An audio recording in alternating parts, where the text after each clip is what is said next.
Tapu, Namaste, Assalamu Alaikum, Haru Nefer. This is Kasak Maya Keparu with another video for you.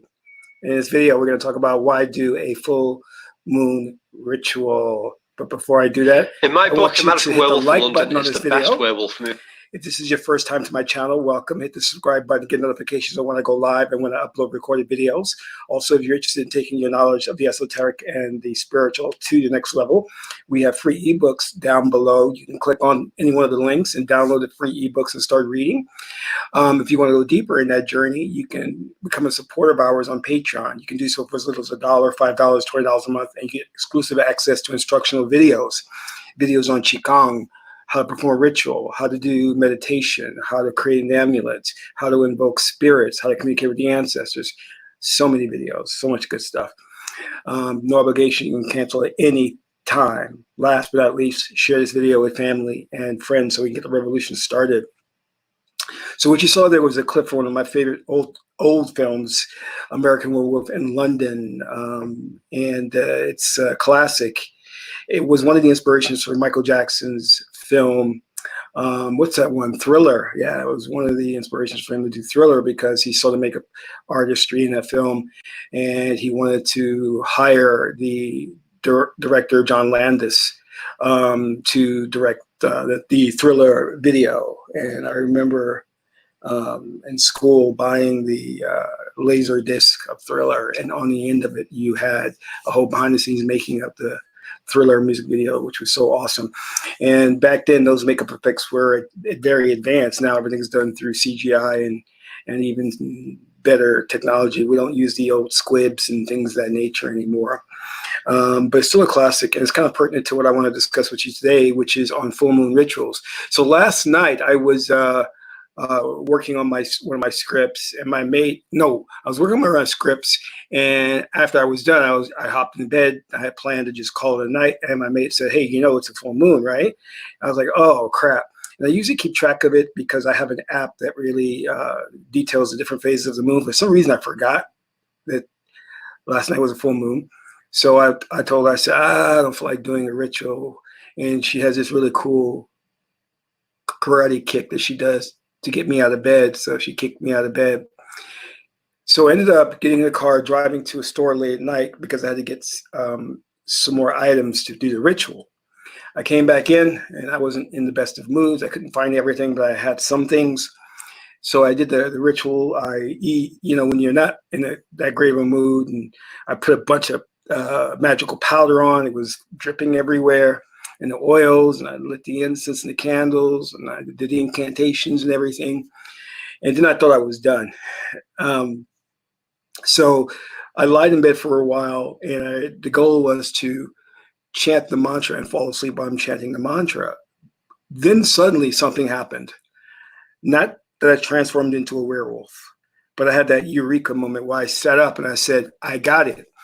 And to understand that, we have been working on the project with 2 attorneys, and we're trying to lock down the project, and things haven't been going well.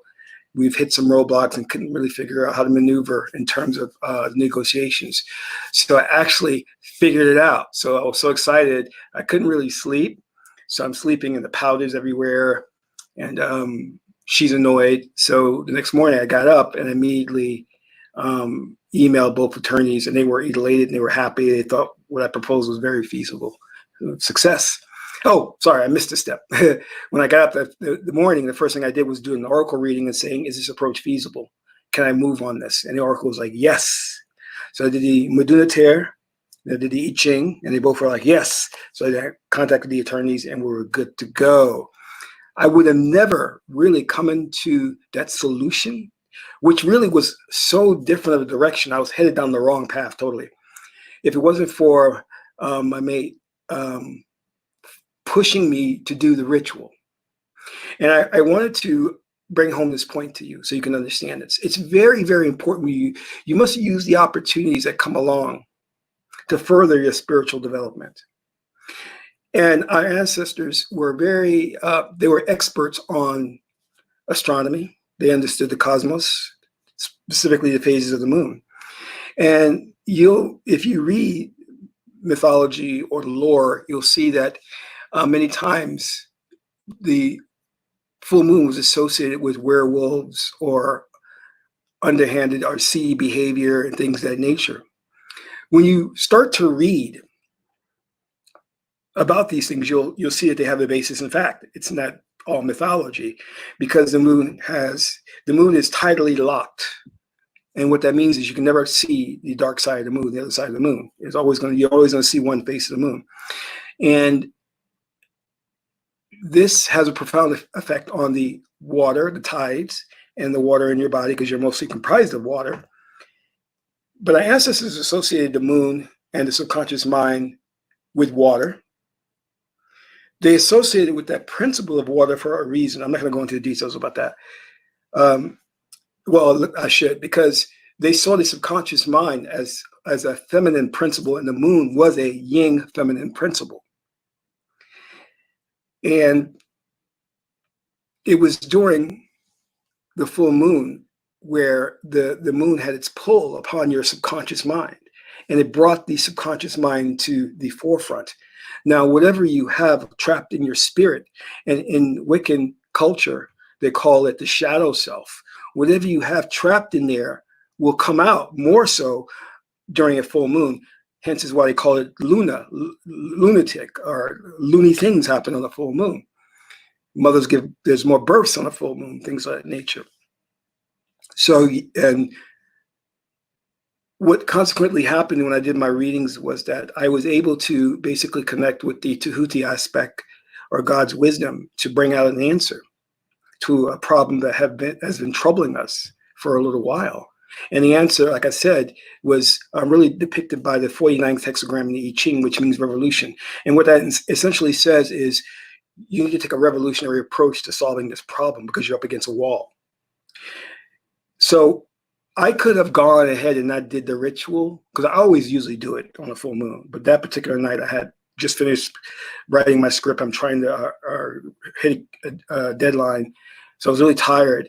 But because I'm supported by a mate, family, who are also into spiritual culture, we make sure that we check each other and say, listen, you got to do this. This is part of culture. You can't miss these things. And I want you to all out there to have that same type of idea, that these are necessary things, because they're going to enhance your life. They're going to bring benefits to your life. You know what I mean? There's a reason why our ancestors did full moon rituals. There's a reason why you'll see the lore in mythology is laced with the idea of a werewolf on a full moon, because these things are talking about things trapped within your subconscious mind, your spirit, will tend to come out during a full moon. Very important. You know, the police or peace officers know that they have a lot of difficulty during full moons, more arrests, things like that. Because whatever you remember, you have a free will, and what that means is that you're not compelled by emotion to act any way. Animals are compelled to act because they operate on instinct, but you are a divine being, so you have essentially a free will. So you're not pushed, or you're not controlled by an emotional impulse. You're essentially free. However, because we're in a world that is constantly trying to program us through social engineering, a good film to look at is called They Live by John Carpenter, where the gentleman, when he puts on these glasses, he can see the programming. He can see the signs and the symbols programming him. And that's true. That's how things are. Because when you awaken your third eye, your uchet, you can see the programming. You can see it. You can see, as I say in the Matrix, I see the code. So it's important that if you are going down this path of spiritual culture, that you adhere to the rituals, to the culture. And remember, it is not something that we teach. When I got into the priesthood, they didn't give me a curriculum. They didn't say at 9 o'clock, there's meditation. At 10 o'clock, there's health class. And you learned things through osmosis because you associated within the community. And the community itself has an ergobore, a thought virus, a pendulum that controls the people. If you go to a corporate setting, a corporation, there's an ergobore that controls the people in the corporation. And it has them acting in a certain way. Same with spiritual culture. When I was in priesthood, there was an ergobore controlling the thoughts of the priests so that a new initiate coming into the fold would immediately pick up on things and act accordingly. So automatically I knew, okay, well, I need to go to 9 o'clock meditation, then 10 o'clock health class, then 12 o'clock tree of life class, and then 1 o'clock we have lunch. So these things come naturally, whereas in Western society, they don't deal with these kind of occult ideas and practices. So everything is linear according to a schedule, you know. But every corporation on the planet is controlled by an ergobore. And this ergobore is a living entity. And if you don't play ball according to the tenets of the corporation, the ergobore will, one, punish you or expel you, get you fired. That's how it is. And you may go into a certain corporation where the ergobore is primarily based on racism, yes? And you may start to encounter a lot of problems, and an ergobore will bring trouble your way very quickly, because that's what it's designed to do. And there are thousands of ergobores or pendulums, thousands out there. There's some that belong to organizations, corporations, schools, things of that nature. I went to the university I studied filmmaking. There's an ergobore that controlled the film students. It made them think a certain way and act a certain way. And if you didn't play ball, the ergobore got rid of you. I remember I came to school once and the teacher was like, "You are a troublemaker." I said, "What do you mean troublemaker? I haven't said anything. I haven't done anything. Where are you coming from this?" And although I was very shy, very introverted. And although I didn't say anything or cause any trouble, the ergobore knew that I was a maverick. The ergobore says, "We can't have this guy. He's going to bring fresh new ideas, which are going to go against the grains." The ergobore orchestrated a situation where it could get me expelled. I didn't get expelled, but it tried to do that. And then when I challenged the teacher and the system, then that's when things got really thick. But this is how the universe works, people. And we're not taught this, and we need to understand this. There's an ergobore that controls your family, your relationships. Now, these ergobores tend to form naturally, or you can create one. If you're in a household and if you're in a polygamous relationship, you can create an ergobore that will govern how things will work in that relationship. And if your mates, any one of them cheat on you, you can make sure you don't have to watch them with the hawk eye. You can have the ergobore take care of the situation and prevent them from having a wandering eye or going off and doing things they shouldn't be doing. This is how we operate in Kemet, in Egypt.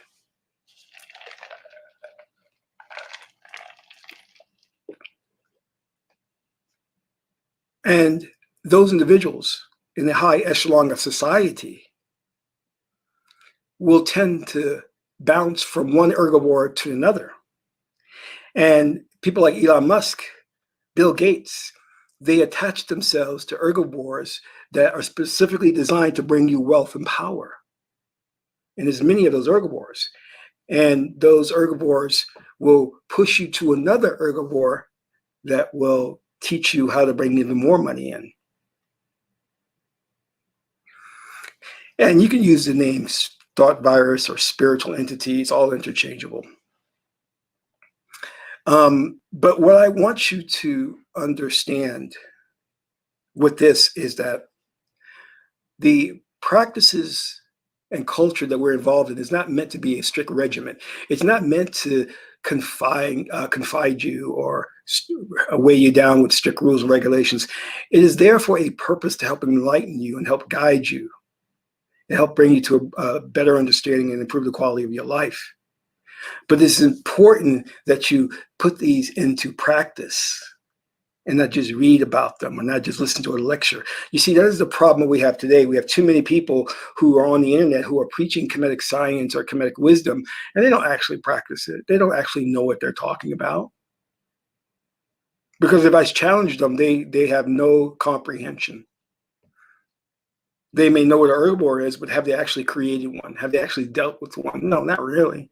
So they all about theory. You know what I mean? Have they actually practiced and done a full moon ritual? I mean, a real ritual? No, not really. They probably read about it and maybe dabbled in it, but never really focused on it. Are they living the spiritual culture? No, not really. You can tell by the way they act and the way they talk, they don't live the culture. They fall short. But because the masses of the population are hungry for knowledge and don't know truth, they believe that these individuals have some real knowledge and are dropping some real science when they're actually not. You know what I mean? So what you need to understand and what's very important is that working up to a full moon should be a process of when you're trying to purge yourself of negative emotions, of negative tendencies and habits. And this is the tree of life meditation that we have, where you're climbing up the tree and down the tree, and you are reciting the truisms of each deity. If my goal is to live truth, then I am going to recite Mahat's truisms. Or if my goal is to have the correct belief systems, and I'm going to recite Sebek's truisms. And I'm going to work to become the likeness of Sebek. And I'm going to work to become the likeness of Oseir and the likeness of Heharu. So that when the full moon comes, what comes out of me is not a werewolf or a lunatic, Luna, but a divine being. And I will have no fear about what may happen. Because one of the things that the society does really well, it glosses over and does not allow us to address the shadow self or shadow work. So consequently, you have a lot of junk trapped in your trunk. You have not purged yourself of it. It's there. It will come out eventually, whether it be a full moon or not. This society does not want you to be a well-developed divine being or God. It wants you to be a psychopath. And that's pretty much how we're all operating. Because you don't have a way of life that you're practicing that directly deals with the demons that are trapped within you. I was talking to a friend the other day, and she's a therapist. And, one of the things we were talking about was mental health and becoming a well-adjusted individual and how difficult and challenging it is to bring yourself into balance, which is something you have to constantly work on. One of the things that was a requirement in priesthood was that we take an audit of ourselves and write down all of our vices. We say, okay, I eat too much chocolate cake. I may get angry because of this. And you go through those and you meditate and see yourself transcending those things. And you do this. The best time to do this is on the full moon, because when the subconscious mind comes to the forefront, which is the principle of Aset, Isis, it is easy to manipulate. It is easy to program. So that full moon is the prime opportunity to impregnate your spirit with a new idea, with a new habit, with a new behavior. This is why when I work in hypnosis or I work with individuals, I really like to work with them during a full moon, because then whatever the post-hypnotic suggestion I give them sticks and stays with them.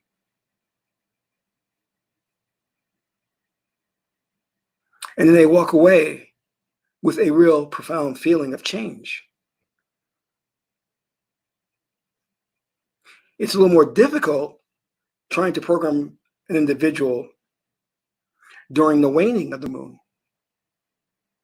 But the waxing it up into the full moon is perfect. This is why when you look in antiquity, you'll see that our ancestors had gigantic, large full moon rituals to pay tribute to specific deities that govern that month. There's a month for Ma'at, there's a month for Sebek, there's a month for Haru, there's a month for Aset. And you would observe the truisms of that deity and work to become the likeness of that deity, because all those deities reside within you. There are different aspects to your being and to your makeup. And if you cultivate those attributes of the deities, then you become the likeness of God. That is the true sense of becoming the likeness of God. Because God is multifaceted. God is just not God. It's the one coming in the form of the many, and the many as the one. And it's incorrect to say we believe, a Kemetic religion is based on polytheism, or, that's not true. Polytheist religion. Because we did believe in the one, but we also believe in the all. You understand?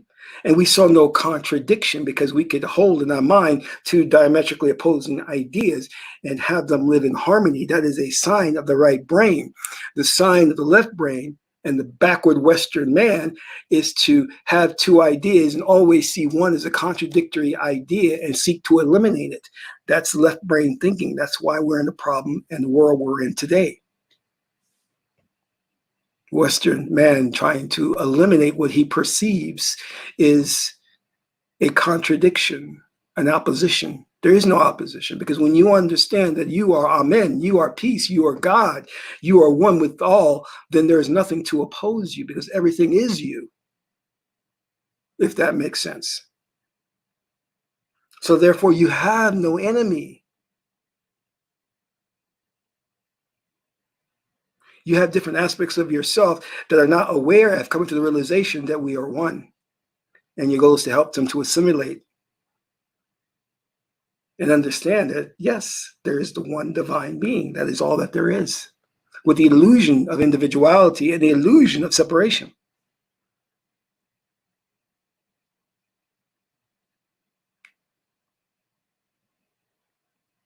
And that's what the tree of life, the Kemetic tree of life, is all about. The different spheres and the different deities lead up to the one, the highest principle, which is Amen, the hidden, that which cannot be perceived, and that is God. God has no form. God has no substance. And the only way God can come into this world, this fourth dimensional experience, is to place its consciousness within you to experience the fourth dimensional world.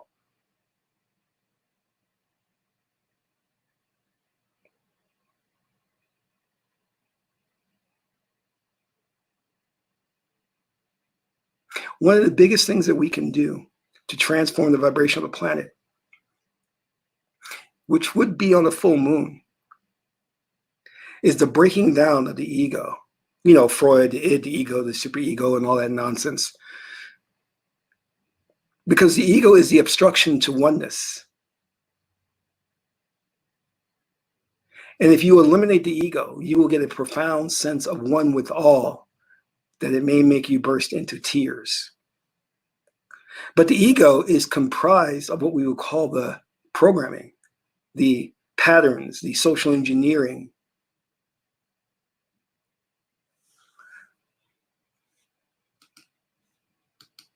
The obstruction to oneness and to salvation of the planet is the ego. If you learn to break that wall down,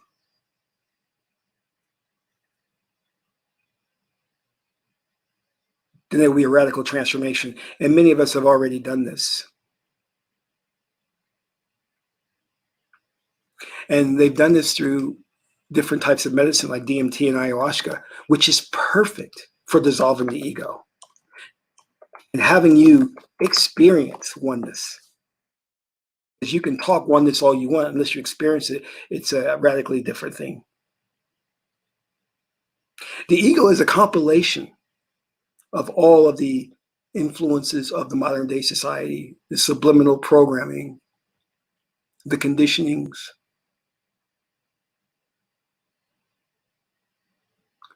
That is the ego.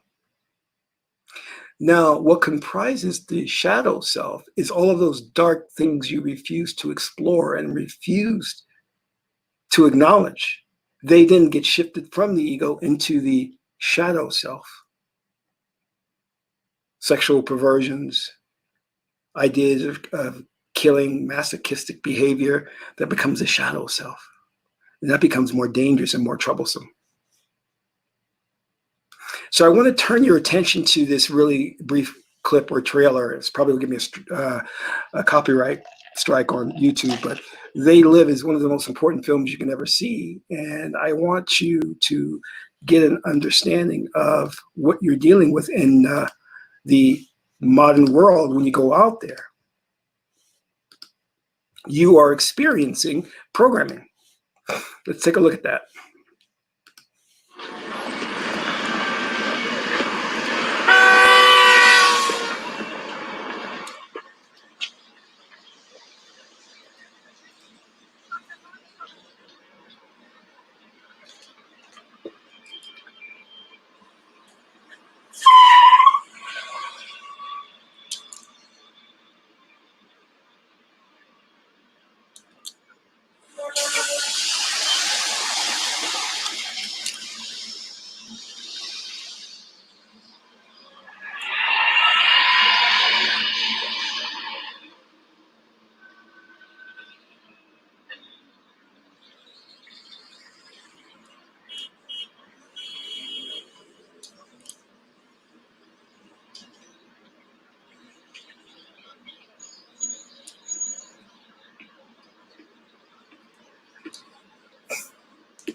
What's your problem?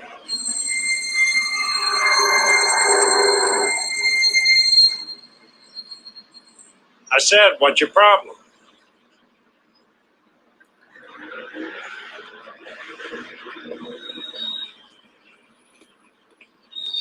How are you today, sir? Okay, how's it going? Fine, thank you.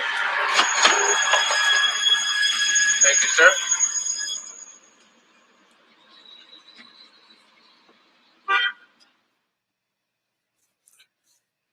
All right. So that's a clip from John Carpenter's They Live. And let me end with this. If you think that film, when you watch it, when you see it, is science fiction, you're gravely mistaken. It is science fact, because that is precisely what is going on. The programming's all around you. And until you awaken the uchat, the third eye, your pineal gland, you will not be able to see it and perceive it. And that there are also those who walk amongst us who are not one of us. However, individuals like John Carpenter, George Lucas were insiders.